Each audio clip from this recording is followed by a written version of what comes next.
স্বাধীনতাকে বিপ্লবীদেরকে খামচে ধরার চেষ্টা করছে। তারা মনে করছে এক ওসমান হাদিকে আক্রমণ করে রক্ত ঝরিয়ে জীবন নিয়ে তারা বাংলাদেশের মানচিত্রকে স্বাধীনতাকে আবার কুক্ষিগত করার চেষ্টা করবে।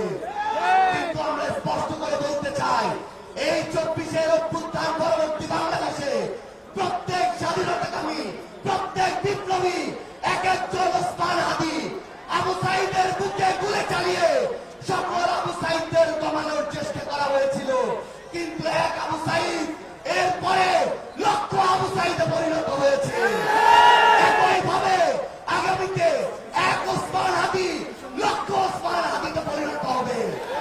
ভারত যদি মনে করে বাংলাদেশের গণহত্যার নির্দেশদাতা খুনি হাসিনা, মৃত্যুদণ্ডপ্রাপ্ত হাসিনাকে ভারতে আশ্রয় দিয়ে, ওসমান হাদির খুনিদেরকে ভারতে আশ্রয় দিয়ে এই বাংলাদেশের সাথে তাদের কোনদিন সম্পর্ক স্বাভাবিক হবে, এই বাংলাদেশে এই হাদিরা বেঁচে থাকতে কোনদিন সেই সম্পর্ক স্বাভাবিক হবে না, হবে না, হবে না।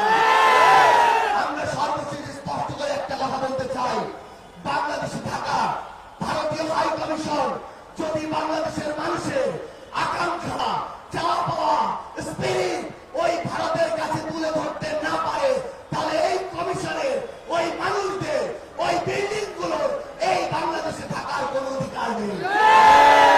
তাই সর্বশেষ কথা, আগামীর বাংলাদেশে আমাদের স্বাধীনতাকে, আকাঙ্ক্ষাকে, বিপ্লবকে, ওসমান হাদিদেরকে কেউ যদি আক্রমণ করতে চায়, সেই আগুন এই বাংলাদেশ থেকে পৃথিবীর প্রতিটি প্রান্তে ছড়িয়ে পড়বে ইনশাআল্লাহ। প্রিয় সংগ্রামী বন্ধুগণ, এই মুহূর্তে বক্তব্য রাখার জন্য অনুরোধ করছি বাংলাদেশের কর্মী